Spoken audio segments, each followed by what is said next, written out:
Hi అండి. తెలుగు కథల ప్రపంచంకు స్వాగతం. ఇవాళ బాలమిత్ర తెలుగు కథల సంచిక నుంచి క్యాపిటల్ ప్లస్ అనే కథను వినేద్దామండి. చక్రధర్ డిగ్రీ వరకు చదివాడు. ఒకరి క్రింద ఉద్యోగం చేయటం అతడికి ఇష్టం లేదు. తానే సొంతంగా వ్యాపారం చేసి నలుగురికి జీతాలు ఇవ్వాలన్నది అతని ఆశ. అతనికి ఏ వ్యాపారంలో అనుభవం లేదు. ఊరిలో ఉన్న తండ్రి ఆస్తి అమ్మి ఆ డబ్బుతో వ్యాపారం చేయాలనుకుంటుండగా స్నేహితులు అతని వద్దకు వచ్చి, మీ నాన్న నీకు కష్ట సమయంలో ఉపయోగపడుతుందని ఉంచిన స్థలాన్ని అమ్మి ఆ డబ్బు తెలియని వ్యాపారం చేసి నష్టపోవద్దు. మాలాగా ఏదైనా కంపెనీలో ఉద్యోగం చేస్తే నీకు నెలకి జీతం వస్తుంది. మీ నాన్న ఆస్తి అలాగే ఉంటుంది అన్నారు. చక్రధర్ వారి మాటలు వినలేదు. తాను మంచిగా వ్యాపారం చేసి చూపిస్తానని, ఏం వ్యాపారం బాగుంటుందో అని ఆరా తీశాడు. బట్టల వ్యాపారం మంచిగా ఉంటుందని తెలుసుకున్నాడు. చక్రధర్ చిన్నగా బట్టల వ్యాపారం ప్రారంభించాడు. చాలా కష్టపడ్డాడు. మిగతా వారికన్నా తక్కువ ధరకి బట్టలు అమ్మారు. కానీ వ్యాపారం అనుకున్నట్లు గొప్పగా సాగలేదు. సంవత్సరం గడిచింది. చక్రధర్ లాభ నష్టాలు లెక్కలు చూశాడు. తాను పెట్టిన అసలులో సగానికి పైగా నష్టపోయాడని గ్రహించాడు. అది తెలిసిన స్నేహితులు అతని వద్దకు వచ్చి, నీకు వ్యాపారం తగదు. ఉన్న బట్టలు వచ్చిన ధరకి అమ్మి మాలాగా ఉద్యోగం చేసుకుని హాయిగా ఉండు అని సలహా ఇచ్చారు. మీ కంటికి నష్టం వచ్చినట్లు కనిపించిందా? నాకలా అనిపించలేదు. అయినా నాకు దక్కిన లాభం కంటికి కనిపించదు. అది నాకు మాత్రమే తెలుసు అన్నాడు. చక్రధర్ అప్పు చేసి కొత్తగా బట్టలు కొని తిరిగి వ్యాపారం ప్రారంభించాడు. ఈసారి బట్టలపై ధర కొద్దిగా పెంచాడు. షాపులో పనిచేస్తున్న ఇద్దరిలో ఒకడిని ఆపి ఒకడితో తాను కలిసి వ్యాపారం చేయసాగాడు. అరువుగా బట్టలు తీసుకున్న వారికి ఇంకొంచెం ధర పెంచాడు. ఇలా ముందరి సంవత్సరం కన్నా కొన్ని మార్పులు చేసినందువలన రోజురోజుకి వ్యాపారం పెరగసాగింది. ఆ సంవత్సరం లాభాలు ఎక్కువగా వచ్చింది. చక్రధర్ తన మిత్రులందర్నీ పిలిపించి, మిత్రులారా, ఈ వ్యాపారం ప్రారంభించిన మొదట్లో నేను బాగా నష్టపోయాను. నష్టపోయిన వాళ్ళు విచారించడం సహజం. కానీ నేను మాత్రం సంతోషంగా ఉన్నాను. డాక్టరు గాని ఇంజనీరు గాని కావడానికి చదువు పేరుతో ఎంతో ఖర్చు పెడతాం. ఆ తరువాత సంపాదిస్తారు. అలాగే తెలియని వ్యాపారంలో ముందుగా లాభం వస్తుందని నేను అనుకోనూ లేదు. మొదట్లో నష్టపోయినందుకు కారణాలు ఏమిటా అని గమనించాను. ఆ తరువాత లాభాలు రావటానికి ఏం చేయాలో తెలుసుకున్నాను. ఈ వ్యాపారంలో నా తలో పెట్టుబడిని ఈ వృత్తిని ఎంచుకోవడానికి నా ఖర్చుగా భావించి ఆ నష్టాన్ని సంతోషంగా అంగీకరించాను. వ్యాపారానికి క్యాపిటల్ ప్లస్ అవసరం. క్యాపిటల్ అంటే పెట్టుబడి, ఇక ప్లస్ అనేది అంచనాలు చేయటం, సరైన సమయంలో సరైన నిర్ణయాలు తీసుకోవటం, అనుభవం, చురుకుదనం వంటి వ్యాపార దక్షత లక్షణాలను సూచిస్తుంది. వ్యాపారానికి అతి ముఖ్యమైన ఆ ప్లస్ను ప్రజ్ఞతో, పరిశీలనతో నేను సాధించాను. అదే మీకు కనిపించని నేను పొందిన లాభం. అది విని మిత్రులు అవసరపడి ముందు తిట్టినందుకు సిగ్గుపడి చక్రధర్ని అభినందించారు. ఇంతటితో కథ కంచికి మనం ఇంటికి. మోసం అనే కథను వినేద్దామండి. పాత బస్టాండ్ సమీపంలో ఒక వ్యక్తి తేలుమందు అమ్ముతున్నాడు. అతని ముందున్న ఒక గాజు సీసాలో 2 తేళ్లు, మరొక సీసాలో మండ్రకబ్బిలాలు ఉన్నాయి. అతని చుట్టూ జనం గుంపుగా నిలబడి ఉన్నారు. ఆ వ్యక్తి తన వద్ద ఉన్న నల్లరంగు మూలికలు చూపి, ఇది మహత్తరమైన మూలిక. ఎవరికైనా తేలు కుట్టిందంటే ఈ మూలికను అరగదీసి తేలు కుట్టిన చోట పూస్తే తక్షణం విషం దిగిపోతుంది, నొప్పి పూర్తిగా తగ్గిపోతుంది.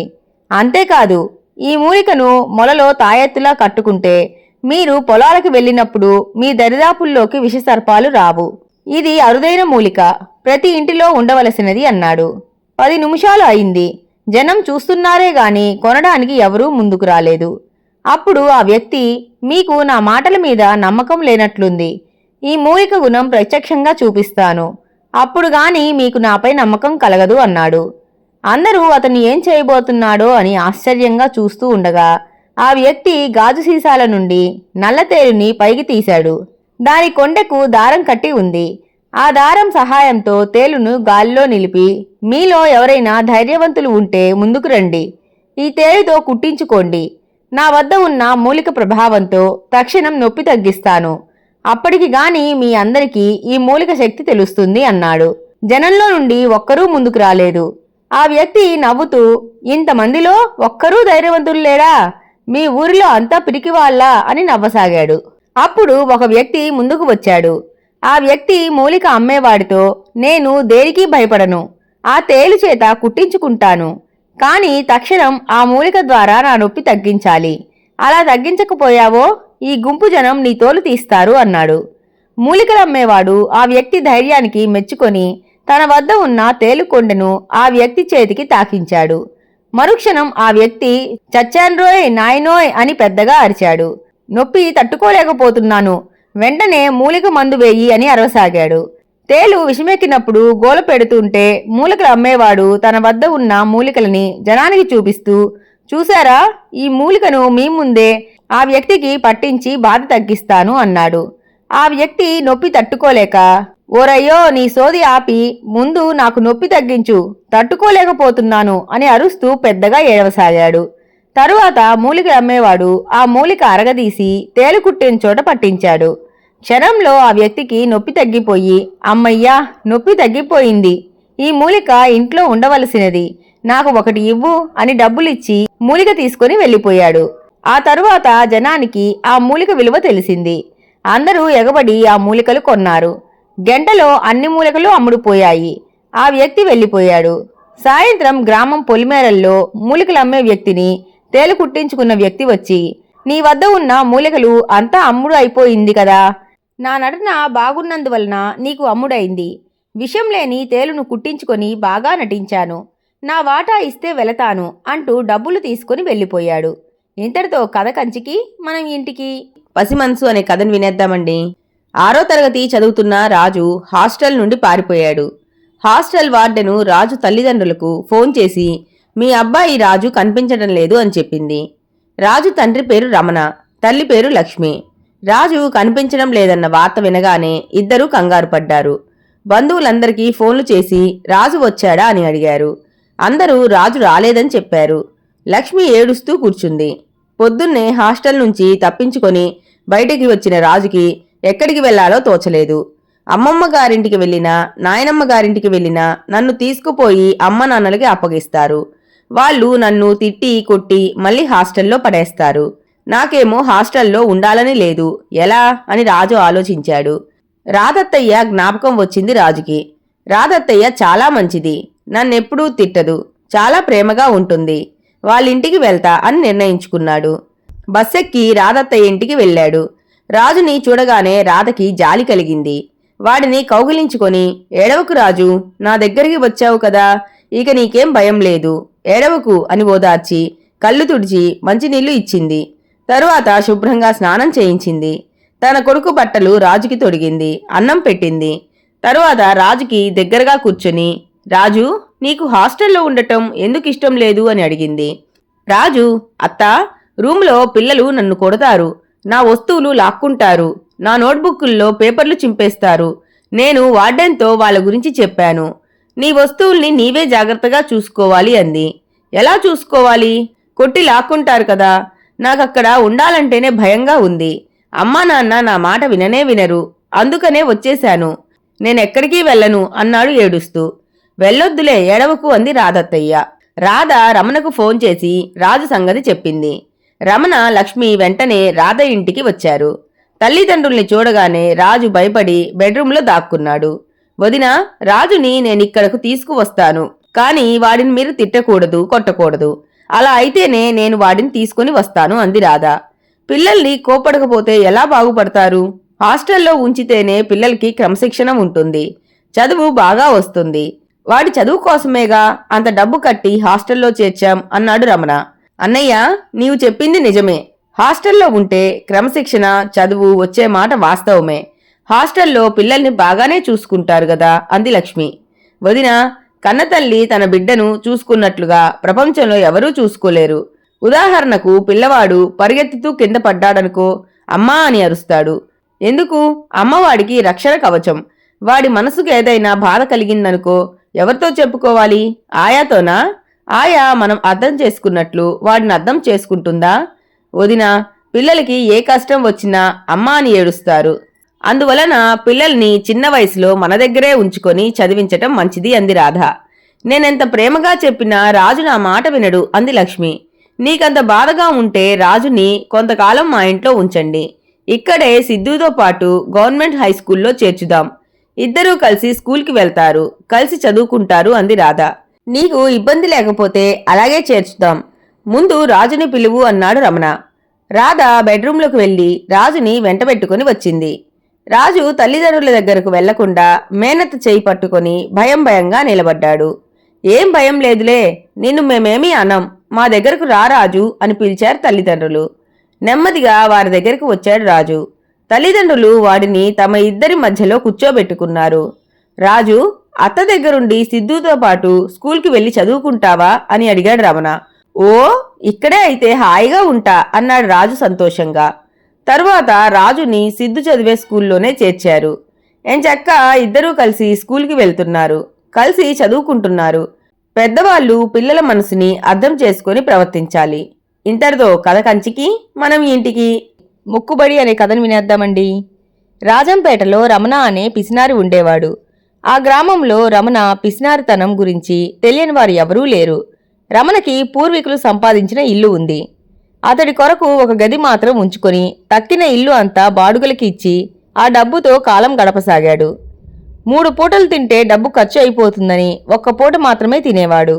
సాయంత్రంలో ఇంటి దగ్గరలో ఉన్న వెంకటేశ్వర స్వామి గుడికి వెళ్లి వారిచ్చిన ప్రసాదం 1-2 సార్లు తిని కడుపు నింపుకునేవాడు. గ్రామస్తులు రమణని పిసినార్తనం మానమని ఎంత చెప్పినా వినలేదు. సక్రమంగా భోజనం చేయనందువలన అతడి ఆరోగ్యం రోజురోజుకు క్షీణించసాగింది. ఎంత బాధ కలిగినా హాస్పిటల్కు వెళ్లలేదు. డాక్టర్లు బాగా డబ్బులు గుంజుతారని జ్వరం అదే తగ్గిపోతుంది అనేవాడు. వారం రోజుల తర్వాత రమణ మంచం నుండి లేవలేకపోయాడు. అది గమనించిన ఇంటి పక్కన ఉన్నవాళ్లు రమణ వద్దకు వెళ్లి హాస్పిటల్కు వెళ్లమని చెప్పారు. రమణ డబ్బు ఖర్చు అవుతుందని వెళ్లనన్నాడు. మర్నాడు ఆరోగ్యం ఇంకా క్షీణించి రమణ మాట్లాడలేకపోయాడు. అప్పుడు పక్కింటి ఆచార్యులు వచ్చి కొన్ని మందులు ఇచ్చి, రమణ, నీ ఆరోగ్యం బాగా క్షీణించింది.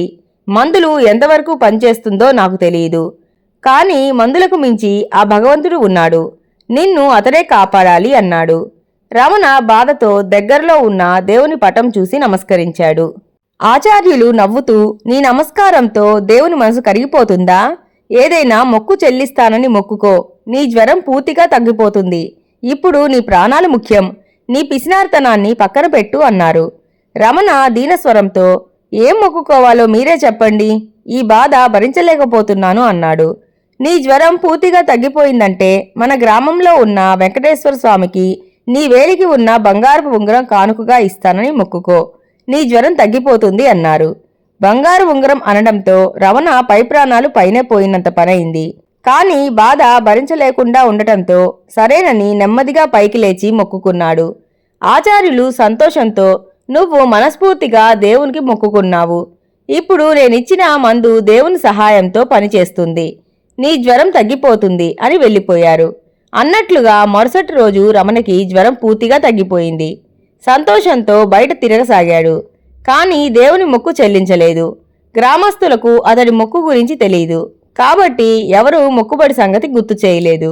ఊరికి వెళ్లిన ఆచార్యులు ఇంటికి వచ్చి వీధిలో తిరుగుతున్న రమణను చూసి పిలిచి, దేవునికి మొక్కుబడి చెల్లించావా అని అడిగారు.